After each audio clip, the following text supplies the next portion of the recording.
Nah, sekarang kita akan membahas mengenai bagaimana menyelesaikan sistem persamaan linear ini dengan operasi matriks. Ya. Pertama, persamaan aljabar linear dan inverse. Jadi maksudnya bagaimana kita menyelesaikan persamaan aljabar linear dengan inverse matriks. Teoremanya adalah jika A adalah satu matriks invertible n kali n, ya, jadi matriks itu ada yang invertible, ada yang non-invertible. Invertible itu berarti ada inverse-nya atau bisa dicari inverse-nya. Non-invertible ya berarti dia nggak bisa dicari inverse-nya. Tidak ada inverse-nya dan harus berupa matriks bujur sangkar. Nah, jadi matriks inverse itu hanya ada matriks bujur sangkar. Ya. Matriks bujur sangkar itu apa? Matriks bujur sangkar adalah matriks yang ukurannya baris kali kolom sama, ya, barisnya sama dengan banyaknya kolom. Ya, jadi jika A adalah satu matriks invertible berukuran n kali n, maka untuk setiap matriks vektor B yang berukuran n kali 1, berarti ini matriks kolom, ya, yang terdiri dari n baris dan 1 kolom, ya. Satu sistem persamaan linear A, ya, matriks A tadi dikalikan matriks kolom X, X ini bisa kita sebut sebagai variabel, sama dengan matriks B, B ini matriks yang ini, ya, akan mempunyai tepat satu solusi. Ya, solusinya apa? Ya, nilai-nilai variabel X yang memenuhi setiap persamaan yang ada dalam sistem persamaan tersebut. Dan ya, X itu kita bisa cari dengan ini. Jadi vektor matriks X sama dengan inverse dari matriks A yang dikalikan dengan vektor matriks B. Nah, mari kita lihat contoh di sini ya. Tentukan solusi dari sistem persamaan linear berikut dengan matriks inverse koefisien. Nah, kalau kita mau mencari solusi untuk sistem persamaan linear seperti itu, pertama, ya, kita akan menyajikan sistem persamaan linear tadi dalam bentuk perkalian matriks. Ya, matriks A dikalikan matriks X sama dengan matriks B. Nah, sebelum kita menyajikan dalam bentuk matriks, kita harus cermati dulu posisi variabel-variabel yang ada di dalam setiap persamaan di sini. Ya, perhatikan untuk persamaan yang pertama, variabel X2 itu ada di suku penjumlahan yang pertama, jadi 5X2 ditambah 2X1 ditambah 3X3 sama dengan 3. Sedangkan untuk persamaan yang kedua, ya, itu variabel X1 itu yang terdahulu, ya. Jadi X1 ditambah 2X2 ditambah 3X3 sama dengan 5. Dan untuk yang baris yang ketiga, ya, persamaan ini 8X3 ditambah X1 sama dengan 17. Perhatikan posisi variabel pada masing-masing persamaan ini tidak sama. Ya. Oke, sekali lagi variabel ini adalah nilai yang kita cari. Ya, kita bisa merepresentasikan dengan huruf yang sama, tetapi kemudian kita beri indeks seperti ini. Ini variabel yang pertama X1, variabel yang kedua X2, variabel yang ketiga X3. Atau kita mau pakai simbol yang lain boleh. Misalkan hanya 3 variabel, bisa saya gunakan X, Y, Z. Ya, oke. Nah, sekarang kita lihat di sini variabelnya, posisi variabelnya tidak sama, kita samakan terlebih dahulu. Ya, jadi supaya posisi variabel di suku-suku penjumlahannya sama. Oke.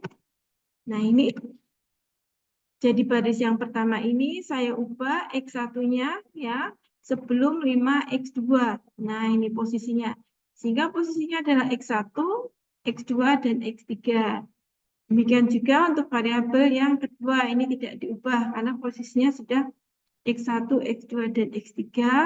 Kemudian variabel yang ketiga, ini kita perlu ubah karena X3 itu semestinya sesudah X1. Ya. Oke. Nah, inilah yang kemudian kita bisa representasikan dalam bentuk perkalian matriks. Yang ini adalah matriks koefisien. Jadi koefisien itu adalah bilangan-bilangan yang dikalikan dengan variabel ya di tiap persamaan. Kemudian ini adalah matriks kolom untuk posisi variabel X1, X2, dan X3. Kemudian yang ini adalah matriks konstanta yang ini, yang di sebelah kanan sama dengan ini. Ya, perhatikan. Jadi, kita sebenarnya hanya memperlihatkan saja ya. Jadi kalau saya mengalihkan matriks koefisien A ini dengan X, maka baris yang pertama kita dapatkan 2X1 gitu ya, ditambah ini 5 kali X2, ditambah 3 kali X3 sama dengan 3. Nah, ini adalah baris yang pertama. Ya, ini untuk baris yang kedua, koefisiennya 1, 2, 3. Dan yang ketiga, karena tidak ada X2 di sini, maka pada kolom kedua ini kita isi angka kosong. Ya, jadi kolom yang pertama di matriks koefisien ini adalah koefisien untuk variabel X1. Kolom yang kedua koefisien untuk variabel X2. Kolom yang ketiga adalah koefisien untuk variabel X3. Ya, kemudian ini baris yang pertama, ini untuk persamaan pertama, baris yang kedua, persamaan kedua, dan baris yang ketiga, persamaan yang ketiga. Oke, nah sekarang nanti kan kita hendak melakukan mencari solusinya dengan inverse. Kemarin kita sudah belajar bagaimana mencari inverse, yaitu dengan matrik yang diperluas dengan matrik identitas. Ya, kemudian kita akan mengubah matrik kita menjadi matrik identitas. Nah, matrik identitas itu pojok kiri atas ini 1. Nah, ini belum 1. Ini masih 2. Jadi bagaimana? Nah, kita lakukan operasi baris elementer ya, kita tukarkan saja barisnya. Nah, seperti ini. Ya, jadi baris yang kedua saya pertukarkan dengan baris yang pertama supaya apa? Supaya pojok di kiri atas ini 1. Kalau saya menukarkan baris yang di sini juga harus dipertukarkan ya. Jadi tadi itu 3 di atas, 5 di bawah, maka karena yang di sini kita pertukarkan, ini juga dipertukarkan. Jadi 5, 3, 11. Ya, ingat itu ya, kalau kita mempertukarkan baris ketika mencari inverse, maka yang di sebelah kanan ini juga harus dipertukarkan. Tapi kalau yang X1, X2, X3 tidak perlu dipertukarkan. Karena kita tidak mempertukarkan kolom. Ya, jadi ini ya tetap kolom X1, ini tetap kolom X2, kolom yang ketiga. Ini kolom untuk dikalikan X1, ini kolom untuk dikalikan X2, ini kolom untuk dikalikan X3. Jadi yang ini tidak perlu kita pertukarkan. Kalau kita mau pertukarkan, boleh nggak Bu dengan cara lain? Saya tidak mempertukarkan, tapi dengan misalkan ini saya kalikan setengah. Boleh nggak? Boleh. Ya, jadi untuk agar supaya ya ujung kiri ini 1, boleh saja ini saya pertukarkan barisnya jadi ini 1, oke. Kemudian ini jadi 2,5 gitu ya. Kemudian ini jadi 1,5, ini juga berubah jadi 1,5.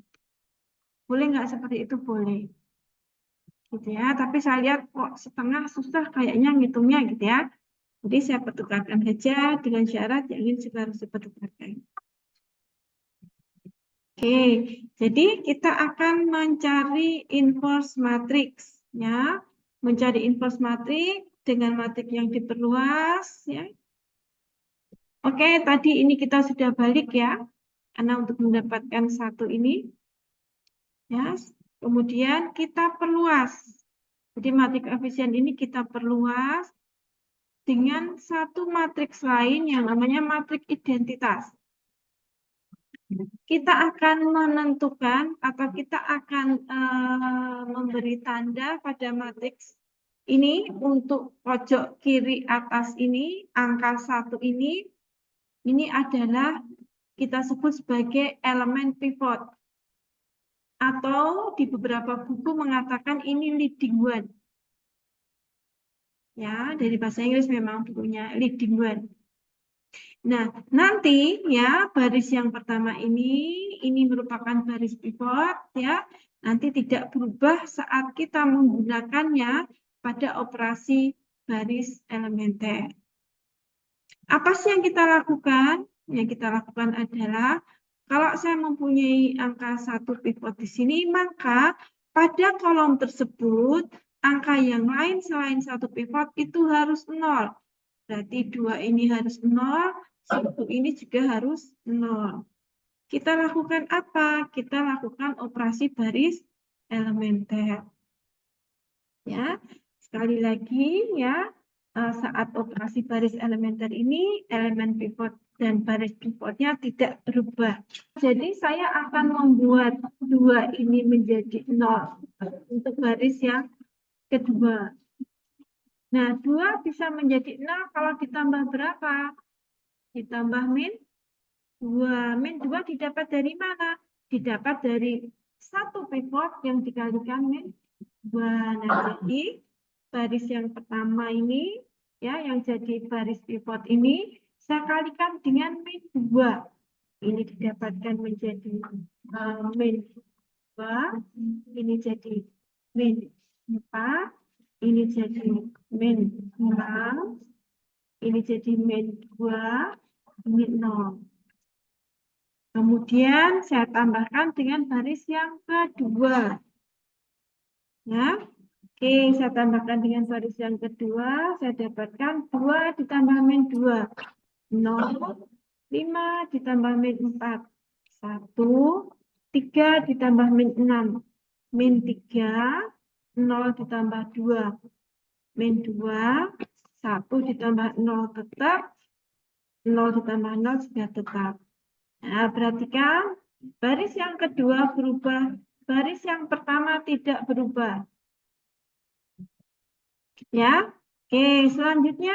Nah, selanjutnya saya akan menghilangkan, bukan menghilangkan ya, saya akan mengubah angka 1 di sini ya, di baris yang ketiga ini juga menjadi 0. 1 menjadi 0 kalau ditambahkan dengan min 1, sehingga baris yang pertama ini sekarang saya kalikan dengan min 1. Jadi ini min 1, ini min 2, ini min 3, ini min 1, ini 0, dan 0. Kemudian saya tambahkan ke baris yang ketiga. Ya. 1 ditambah min 1, 0. 0 ditambah min 2, min 2. 8 ditambah min 3, 5. 0 ditambah min 1, min 1. 0 ditambah 0, 0. 1 ditambah 0, ya tetap 1. Oke, perhatikan ya. Jadi pada kolom yang pertama sudah selesai ya. Ada 1 pivot dan angka yang lainnya 0. Nah, selanjutnya kita akan ke baris yang kedua. Kalau sudah selesai ya sudah, berarti yang baris yang pertama itu tidak kita pakai lagi sebagai kolom, sebagai baris pivot. Nah, sekarang kita akan mencari elemen pivot di baris yang kedua. Nah, di sini ada angka 1, sesudah angka 0 ada angka 1. Nah, karena ini sudah 1, maka ini bisa jadi elemen pivot.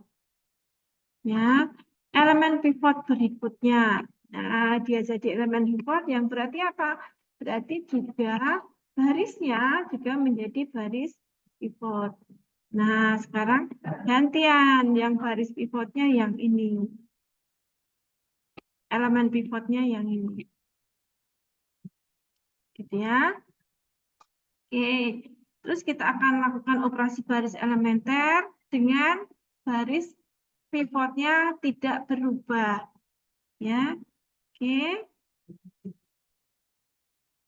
Apa yang kita lakukan? Kita akan mengubah angka-angka selain elemen pivot dalam kolom yang ada elemen pivotnya itu menjadi 0. Berarti ini saya ubah menjadi 0, ini juga saya ubah menjadi 0. Oke. Untuk baris yang pertama, angka 2 ini akan jadi 0 kalau apa? Kalau dia ditambah min 2. Min 2 dapat dari mana? Dari elemen pivot ini yang dikalikan dengan min 2. Sehingga baris yang kedua ini semua dikalikan satu kali dikalikan dengan min 2. Ya. Oke, satu baris dikalikan dengan min 2, berarti ini min 2, kemudian ini jadi 6, kemudian ini jadi 4, ini jadi min 2. Nah, kita tambahkan dengan baris yang pertama untuk mengubah baris yang pertama. Ya, oke, kita dapatkan min 2 tambah 2, 0, 6 tambah 3, 9, 4 tambah 1, 5, gitu ya. Min 2 tambah 0, min 2, 0 tambah 0, 0. Perhatikan, garis pivotnya tidak berubah, ya. Yang berubah baris yang pertama. Nah, kemudian kita lakukan terhadap baris yang ketiga. Nah, kalau baris yang ketiga, karena di situ yang hendak kita hilangkan adalah angka min 2, maka yang saya perlu tambahkan adalah 2. Ya. Jadi baris yang kedua ini saya kalikan dengan 2. Nah, nah, dikalikan dengan 2, ini jadi 2, ya. 2, ini jadi min 6, ini jadi min 4, ini jadi 2. Saya tambahkan dengan baris yang ketiga. Ya, baris ini tetap, yang berubah baris yang ketiga. 2 ditambah min 2, 0, gitu ya. Kemudian, 5 ditambah min 6, min 1. Min 1 ditambah min 4, min 5, ya. Kemudian 0 ditambah 2, 2. 1 ditambah 0, 0. Oke, jadi kalau di sini sudah selesai nih kolom yang kedua ini. Karena hanya ada angka 1 elemen pivot, yang lainnya 0. Selanjutnya, kemana? Nah, sekarang yang kolom yang ketiga ini, kita pakai baris yang ketiga, ya. Kita tentukan dulu elemen pivotnya. Nah, di sini, ya, angka yang pertama sesudah angka 00 itu negatif 1. Negatif 1 ini tidak bisa kita jadikan elemen pivot, ya, karena elemen pivot itu harus 1, ya. Sehingga kita kalikan dengan min 1 untuk baris yang ketiga. Nah, baris ketiga berubah menjadi seperti ini. Ini jadi 1, 5, min 2, min 1. Dan ini akan menjadi baris pivot yang berikutnya. Dipakai untuk apa? Untuk mengubah yang ini menjadi 0. Nah, operasi baris elementernya adalah, gitu ya. Nah, ini untuk mengubah baris yang pertama, maka elemen pivotnya kita kalikan dengan min 9. Terlebih dahulu, gitu ya. Satu baris kita kalikan dengan min 9. Jadi ini jadi min 9, jadi min 45, jadi 18, jadi 9. Nah, saya tambahkan dengan baris yang pertama. Oke, didapatkan 40. Ini ya, didapatkan 0. 0 itu dari 9 tambah min 9. 40 ini dari 5 ditambah min 45. Ini 16 itu dari 2 ditambah min 18. Dan 9 ini dari 0 tambah 9. Gitu ya, oke. Kemudian yang ini, nah yang ini ya, baris yang kedua, ya, kita akan buat juga menjadi 0, maka ini harus ditambahkan dengan 3. Maka baris pivotnya kita kalikan dengan 3. Ya, kemudian saya gunakan untuk menambahkan baris yang kedua ini, sehingga baris 2 berubah menjadi ini. Sampai di sini ada yang mau ditanyakan?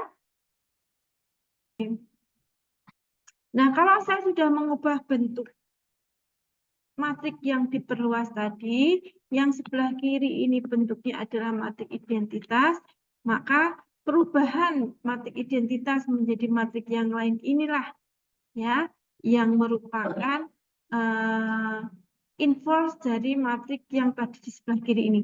Nah, ini inverse-nya. Nah, untuk mencari solusi sistem persamaan linear kita tinggal mengalihkan inverse dengan konstanta. Nah, ingat tadi konstantanya sudah kita balik ya, karena kita membalik ketika mencari inverse, ya kita kalikan saja A inverse dengan konstantanya. Ini A inverse dengan konstantanya. Mengalihkan baris ini dengan matriks ini untuk mendapatkan ini. Kan gitu ya. Kemudian saya mengalihkan baris yang kedua ini dengan ini untuk mendapatkan ini. Kemudian saya kalikan baris yang ketiga dengan matriks yang sama untuk mendapatkannya. Oke.